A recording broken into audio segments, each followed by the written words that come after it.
Hi, this video is about how to meditate, which is a really simple process of just developing, cultivating our natural awareness of present moment experience.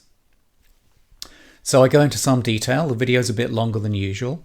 How you actually use your posture to stay attentive, how you can use simple exercises like mindful breathing, like sound meditation, to tune in to the natural awareness that we already have. So this is part of a live webinar recording in March 2020 when the coronavirus pandemic was beginning.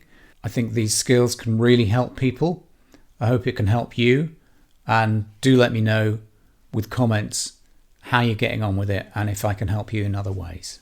Let's get into it now. There are many ways, and this is why I'm now beginning to come into meditation. There are many ways of practicing. And really the common thing between any meditation practice is awareness. So that is what we're cultivating in all this practice. Yes, there'll be little techniques for things like dealing with difficulties, but the essence of it, and this is really the meaning of mindfulness, is just to be present, be attentive, to keep your awareness about what is going on. So that's mindfulness in a nutshell. Meditation is really a broader subject. Meditation is really about applying attentiveness to explore the mind. You could say that everything, including what you're seeing in this webinar, is formed in our mind. Yeah, you're looking at pixels on a screen, but you're interpreting that as me being in the room, or everything that we experience is only experienced in one place, and that is in our mind. So to actually get to know that organ better is a fascinating study, a lifelong study, but it's also very useful because it helps us to be able to get perspective, be able to step back, be able to deal with issues as they come up much more effectively, more quickly, without things hanging around for hours or days. And I think we're going to need these skills. So here's the important thing. Coming to the odd webinar, reading the odd book, even if they're wonderful books, like I've got some on the shelf here, and other bookshelves full of wonderful meditation texts. The only thing that really works is doing it again and again and again and again and again until that quality of awareness is something that you take with you wherever you go. So that's the essence. That is what we're cultivating. That's what we're cultivating. As you may know, if you've read anything about the neuroscience of mindfulness and meditation, our brains are pre-programmed by our past experience. That is hardwired in certain parts of the brain in the way they relate to each other. The different functional parts of the brain interact in a certain way that is laid down mainly by experience, also by pattern seeking, these kinds of things. So that the way that we react, the way that we are emotionally affected by things, is a habit. And of course, the great thing is that you can change habits. You can learn new habits. You can teach an old dog new tricks. But the only way that happens is by repeated practice. So if you want this work, this study, these tools to make a difference, the only way they're going to do that is if you keep doing it every day, all day. I want to illustrate this thing about awareness, because this is at the core of it, okay? So we're going to try two different things. So this is a little bit of practice. So let's just begin with how you practice. And the first thing to say is it's quite simple and natural. So we can be sitting here in our chair practicing. You don't have to be sitting in a cushion in a cave in a Tibetan mountainside. You can be practicing when you get stuck in a traffic jam. In fact, that's a great time to practice. You can be practicing while you're brushing your teeth. Okay, so mindfulness is easy, it's simple, it's natural, and it's not asking you to do anything that actually isn't already occurring. But it helps if you're sitting upright. People talk about your spine being straight. So just check into the way that you're actually sitting at the moment. So I'm going to make an adjustment. I'm just going to sit back a little bit in the chair. Check into the way you don't want to be ramrod straight, but you want to be upright so that you're attentive. And the head is just nicely balancing on the neck, which is balancing on the shoulders. What you don't want to be doing, or what you want to be aware of, is if your head starts dropping a little bit, if you start getting sleepy. Not that that's a bad thing. It's just you need to be aware of it. Or indeed, if you're like, up in the clouds. So neither of those is where we want to be. We want to be right here, just looking ahead. You can have your eyes closed or eyes open. It doesn't matter. If your eyes are closed, you'll probably find it easier to get into the practices in the initial phases. But there's a slight danger that that's when you get a bit sleepy or you get distracted or dull. If you've got your eyes open, there's the slight danger that you get distracted by things. So it's quite good to have a compromise where the eyes are just sort of half open, looking down, just very relaxed, slightly unfocused. That's kind of ideal. But you find everybody's different, okay? So you find what's right for you. So posture, head, eyes, they're the main things to get right. And your hands can just be resting in your lap.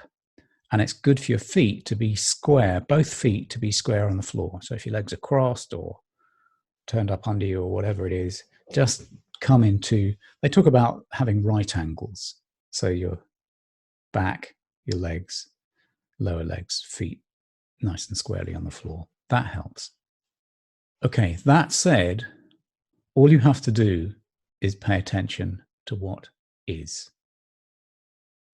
And the easiest thing to do to begin with is to have some kind of focus for your attention. Having no focus, or support as it's called, is great, but that's when you're quite experienced. So normally we have something we bring our attention to and try and keep it there. And of course, the most common that you'll be aware of is the breathing. We're always breathing. Every breath is different. The in-breath is quite different to the out-breath.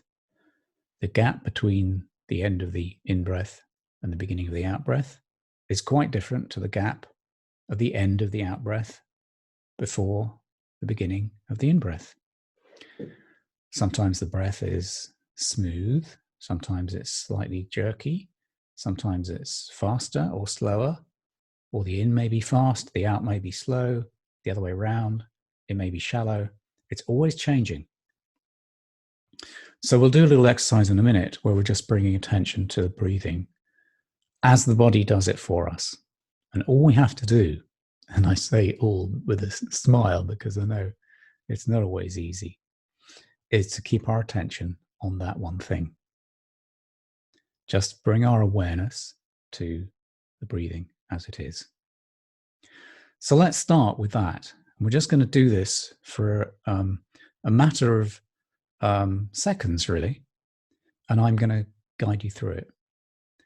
So there's nothing special to do other than begin to bring your awareness now to the breathing as it is. Now, where do you notice that you're breathing? Is it in the nose? Is it feeling the air coming into your lungs? Is it the movement of the chest or the movement of the belly? Is it more of an energetic feeling, probably feeling a little bit more energized on the in-breath and a little more relaxing on the out-breath? So nothing special, just keep your awareness there for 3 breaths. Let's do that now.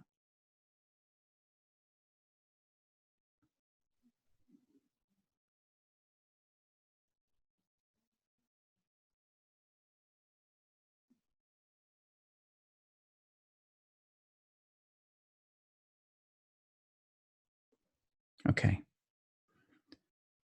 So let me just deepen that a little bit and ask yourself this question.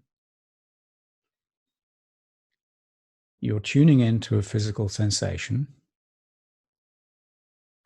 and part of you knows that there is that physical sensation. That's awareness. So see if you can tune into the part of you which knows, the part of you which is observing, the part of you which is aware that you're breathing. So just try that for a few seconds.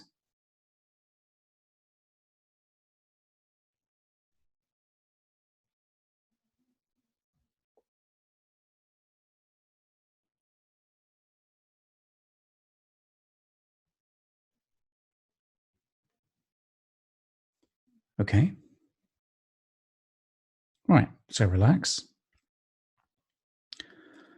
We're going to try something else now. I haven't got the ideal tool, but I'm going to use my glass. We're going to try a sound meditation.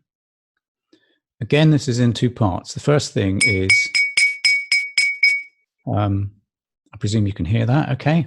Just say yes if you can. Yeah. Okay. Easy enough. Part 1 of meditation successfully accomplished. Second thing is, are you aware that you're listening? Are you aware that there is sound?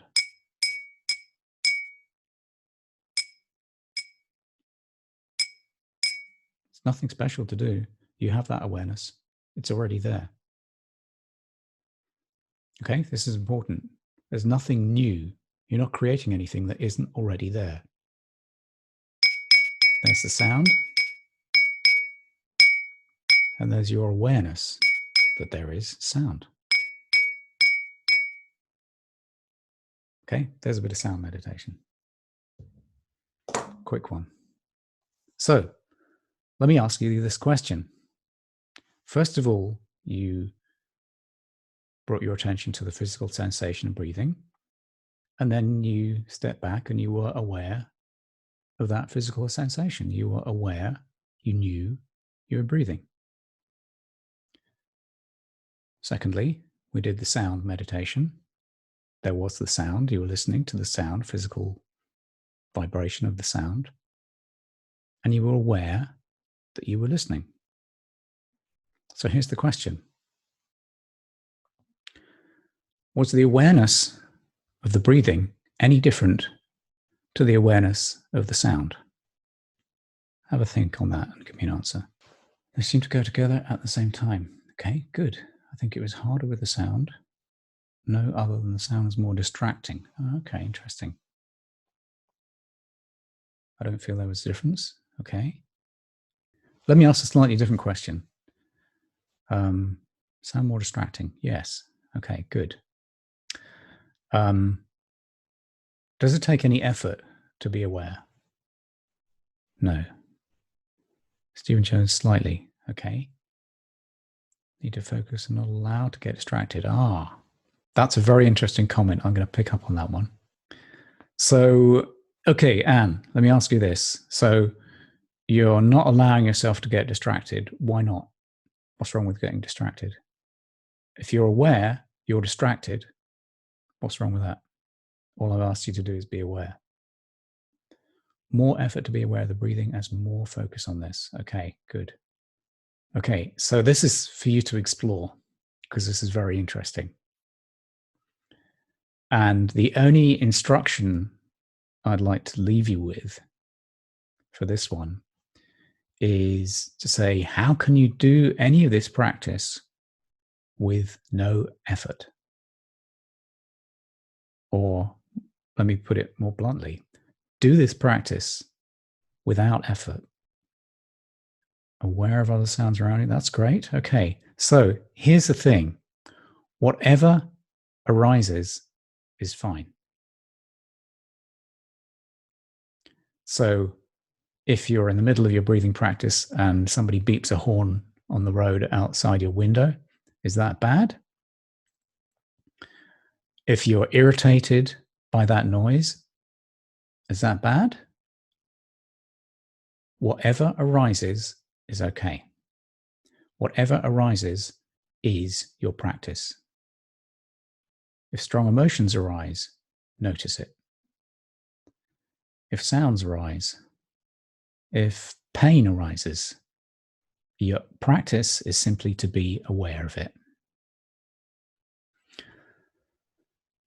Becky, I think slowing down to recognize what we're experiencing. Well put. Thank you very much.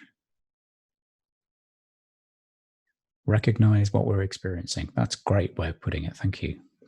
Might have to use that in future. Okay. So everybody got that? Whatever arises, that's your practice. Your practice is simply to be aware. And actually, if you're bringing your attention to things, they tend not to stick around, funnily enough. This is absolutely true with managing emotions, with managing pain, with managing thoughts. If you just step back, say, there it is. Interesting. That is the practice. Once you become better at recognizing what we're experiencing, then you can work with it. But first stage, just be aware. First stage, second stage, final stage, full enlightenment, be aware. So do give me your comments or ask any questions. How's it going for you? If you want to join in on webinars or meditation sessions, here's the link. And do subscribe so you don't miss new videos. Thanks. Bye.